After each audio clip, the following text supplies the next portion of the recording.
Calling it right now, Katakuri's gonna end up as the best anime villain of 2018, even though by 2019, he may not technically be classified as a villain. More on that later. I generally prefer it when a villain is done really well to even when a protagonist is done correctly, but that said, I find it far more difficult to write a brilliant villain, especially one that's as overpowered as best girl dogtooth over here. Writing an overpowered antagonist altogether is kinda like unicycling on a tightrope above a vat of molten shit. And yes, I had to specify molten shit because there's a recent trend in my comment section that whenever I use a metaphor to prove a point, there's always a few people that point out that what if he was immune to fire, for example, so please take note, countermeasures have been taken. As I was saying, writing an overpowered character, especially a villain, is incredibly difficult to pull off from every angle. As far as his introduction, it has to be well established that he is overpowered as opposed to ass-pull power levels that make him as strong as the plot needs him to be. And as far as his conclusion, he needs to be beaten respectfully, meaning he can't all of a sudden be way weaker than the feats he's already accomplished in the past. And it also can't be because the protagonist managed to develop some ridiculous, unexplained new power for the moment, where all of a sudden, whoa, would you look at that? His long-lost father was actually a nine-tailed Saiyan death god that secretly entrusted a one-time use power boost that we never heard of before to Protagonist Jr. Katakuri totally blew my mind as far as writing an overpowered villain, to the point that in the video I made discussing what I believed Big Mom's role was in One Piece about 8 months ago, that video did not age well, you may not want to see it. It's after the chapter Katakuri was revealed that he was able to see slightly into the future, and at the end of that video I stated that I was already looking forward to cover Katakuri in the future because from his first meeting in the manga, I already knew he was going to be a pretty major badass villain. I didn't cover him until now because no one was really interested in my villain breakdown series, but now I've picked up a new series analyzing overpowered characters done right, and you guys seem to really be enjoying it. I am more than honored to have him as the 5th entry to the series, and if you stick around to the end, you'll see why I put him at almost Meruem level. But past that, he's a much better example of any overpowered character that I've analyzed to date. Feel free to subscribe if you're interested in this overpowered analysis series, and I am personally so glad I started it because otherwise I would have never had the chance to really analyze Master Katakuri, and I would have just never noticed just how brilliant of not only a villain, but how brilliant of a foe, of a rival, and of an all-round character Katakuri really is. While in my intro I stated that everyone overpowered needs to have feats from beforehand, the beauty of this guy is the vibe he emits when he's first met, being the first henchman character in the entirety of the One Piece narrative that is hyped for achieving a power boost we have yet to see, being his fascinating visual premonition haki. This was not following the One Piece lackey style. I'm gonna stress the introduction of his character a little more than I usually do, because it'll be overly important to understand the purpose of his entire character later. Yes, I had to rewrite a big chunk of this to actually get it to flow the way I wanted it to. To put him in perspective, the first Logia opponent that was truly revealed to have this tremendous offensive and defensive power was Crocodile, the main villain of the saga. The first reveal in Awakened Paramecia was Doflamingo, the main villain of his saga, and so on. An underling style character like what Katakuri was at first thought to be shouldn't get that hype boost. Furthermore, if you were to look at basically every single lackey character in the entire series thus far, their major purpose was to hype the big boss, and all the awe and fear inspired by their own personal presence served the greater purpose to hype the major antagonist of the individual arc more than even them themselves. Take even Katakuri's brother Cracker as an example of this. Even though I will not be analyzing his fight today, his battle focused on the impenetrable might of the Charlotte family, making much mention of all the people that failed to even pass him, something Katakuri didn't need to express because that's not his character's point. Cracker's purpose was to hype the Empire, was to hype the Sweet Commanders, and to hype Big Mom herself. Katakuri got hype more than any other underling character, as I've been pointing out, but all this hype was his own. It was not serving the purpose to exemplify the grandeur and traumatizing fear of the Big Mom Empire. Katakuri fought by his own name alone. In our first meeting of the guy, before he even raised a finger, he stood apart from every other minor antagonist in the series, so despite not directly showing his legendary accomplishments, a seed was planted in the mind of every viewer from his first appearance in the series that this guy is gonna be a badass foe. That, and he possibly has the most epic character design Oda's produced in years, making him stand out compared to everyone everyone without even saying a word. As a stoic-looking, cautious badass juxtaposed to the rest of the leering and jeering, overconfident Big Mom fleet, he's immediately defined as a character not part of their grand collective. And that's the main point his introduction really needed to get across. Oda was telling us that there's something different about this guy, keep an eye on him. I was planning on making a video on his introduction alone, so I was notably paying attention to his actions back from the way he was set up, and whether you noticed it or not, subconsciously, he was the central focal point of attention for everyone. All this is fine and a great and wonderful way to introduce any character that will have any role to play in the future, but it's an especially powerful narrative method to subconsciously expect an overpowered character already curious of what this bastard's gonna bring to the table. This takes advantage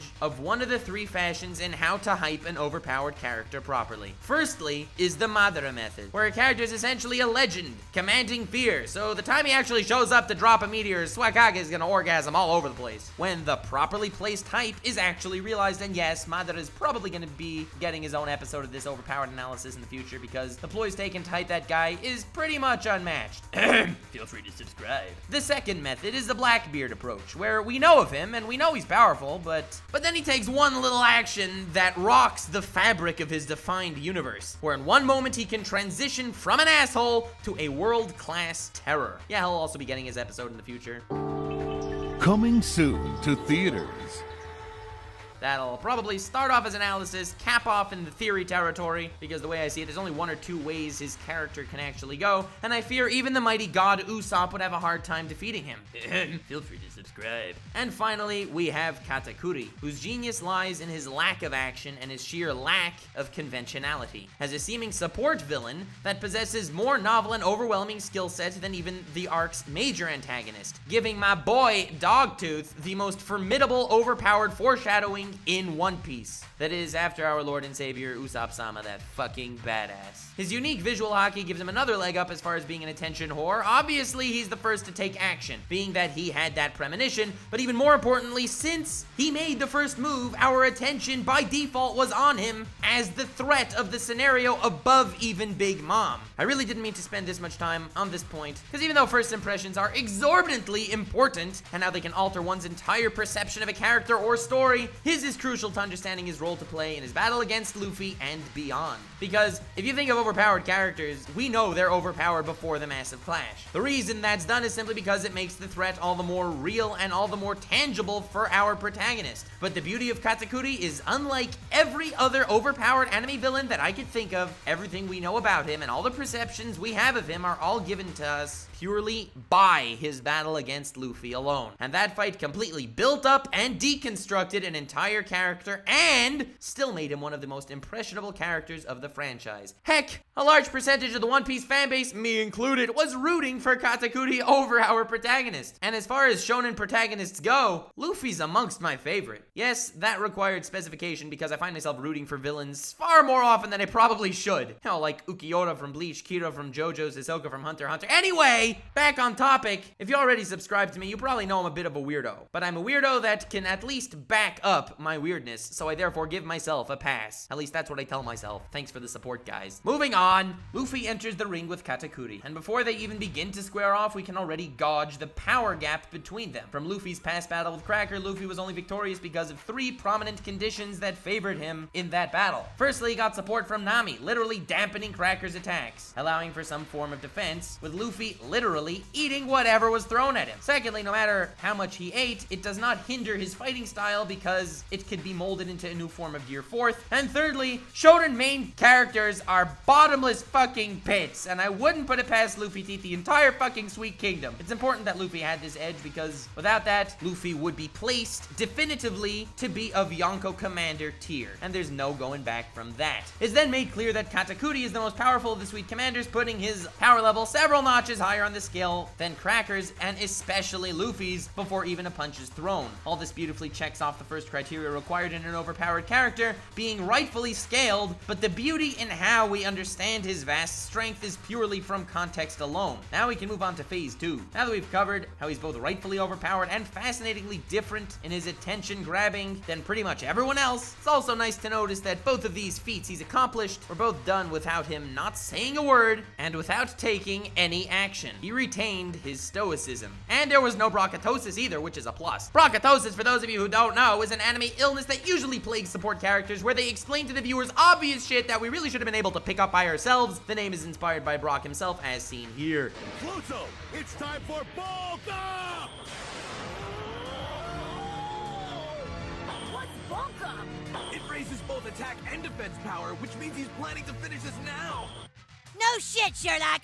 I know I was a bit lengthy expressing that point, but you'll see exactly why I needed to do so in just a moment. The Katakuri fight had one moment that cemented his character in my mind and established who he is, putting all the pieces together as far as his future and in retrospect. And that scene I'm referring to is a scene that triggered a large percentage of the fanbase, me included at first. When Luffy got injured during their battle due to an outside force and Katakuri impaled himself to keep the fight even, which eventually resulted in his ultimate downfall. This moment created exasperation in the fandom because there's generally two reasons behind this specific character action, and we see them both fairly often. Firstly, he's either a battle monger and he wanted a fun, fair fight, or secondly, his intentions are to crush the dreams of his adversary, that even with a massive self-inflicted wound, his overwhelming victory is still assured. And there's one major defining similarity between both of these character mindsets. If they lose, they lost purely due to their overinflated sin of pride, and it results in a victory that does not feel earned. Katakuri is the first character in any form of media, to my recollection, that takes this action and does not fall into any of these two defining categories, and instead uses this moment to paint everything we've seen until now in a completely different light. That's why I believe everyone loves this character, even though no one credits it to this scene, and that just makes it all the cooler when it's actually realized. I get a lot of flack for this type of analysis in the analysis community, but I find analyzing the emotional state of the characters and viewers to be fascinating, and I hope you will too. At the start of the battle, the Luffster was getting wrecked, and every time he fell, Katakuri would grab that chance to deal a decimating blow. But by the end of the battle, if you noticed, whenever Luffy would get knocked down, Katakuri would ask him, "Is that all? After all this, you're just gonna stay down? You're more pathetic than I thought." Those words driving Luffy back to his feet, making him a far more threatening resistance to Big Mom's entire empire. Towards the end of the fight, he no longer used Luffy's exhaustion to his advantage, or as an edge in battle. Towards the end, he did everything in his power for this fight to continue as long as possible, and to end it in the most climactic fashion imaginable. I only noticed that while I was researching for this analysis, and it is so fucking cool how it plays perfectly into the thought I'm trying to promote exactly. The turning point at the core of the battle was the block of time from when Luffy exposed Katakuri's true identity to his siblings until Katakuri impaled himself, where Luffy said, "Hey, we're pirates, no need to play fair." From Luffy's perspective, he was against the ultimate overpowered stumbling block, which possessed an evolved form of all of his powers, from his devil fruit to his conqueror's haki. And because of that, the fanbase regarded Katakuri as the ultimate obstacle presented to spike Luffy's growth. But most of us, including me initially, disregarded Katakuri's own perspective, which is arguably far more important than even Luffy's in this scenario. He's lived his entire life sheltered in his own mind, from even his family, to the point that they knew nothing about him. They've never seen him eat, they've never seen him lie on the ground, and they've never seen his mouth. The only psychological reasoning for why Katakuri was actively suppressing his own nature was because he felt different and alone. In his mind, he was always an outcast, so he had to take the stoic badass role if he expected any form of camaraderie and respect. And it was working. It's not like it made him any more comfortable around his supposed friends, because to them, it was all just an illusion, and he knew that. And just like Luffy, who saw him to be a super developed version of himself, even though it isn't stated yet, I'm pretty fairly certain that Katakuri regarded Luffy a very similar way, but from the opposite direction. So here's why that long dissection of both his introduction and turning point of the battle was so important. Cracker describes him as another far more powerful member of the Sweet Commanders. Right now, our perspective of the guy is as a lackey of Big Mom, in the same fashion Cracker was, just far more powerful. But then that perception is shattered, as I've expressed in length, when he becomes a standalone force to be reckoned with by his own right, standing out from the rest of the Big Mom Empire. Something I've noticed Oda loves doing with his characters to really bring their personalities to life is to create little parallels, because initially in his fight against Luffy, he's battling on the behalf of Big Mom and takes every opportunity to defeat him, beating him when he's down. He's regarded as a lackey. But then Luffy looks at him as a person when even his own siblings would not, and Katakuri impales himself, clearly acting as his own person and defying once again his position of Big Mom's underling. This completes a second parallel of the same character plot.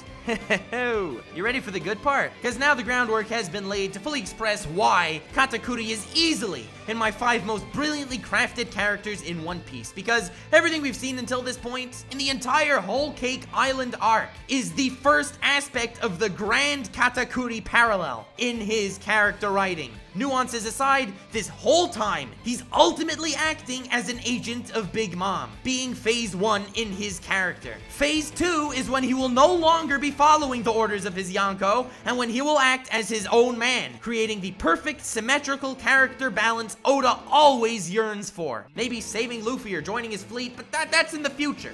Thank you so much for watching. I hope you enjoyed. As always, thank you so much for the awesome editing. Until now, I could say with certainty that he's the most brilliantly written, overpowered adversary Luffy's ever faced, from both Luffy's perspective and his own. Thanks so much for watching my Katakuri Overpowered analysis. I hope you enjoyed it. If you did, feel free to leave a like and subscribe to join the fan base for more Overpowered analyses or One Piece content, which I do plan to start getting into. Not exactly used to editing manga pages though, so I will hope to improve on that end. Feel free to share with your friends, because I'm really proud of this analysis. It's probably one of my favorite I've done, being that I'm still in the improvement stage with my sights held high, and I freaking love Katakuri. In the meantime, I'm a weirdo, and I do both analyses and satire videos. Feel free to check them out. Let me know in the comments if there are any topics you'd particularly like me to cover in the future. Thanks for sticking around. Stay weird, fam.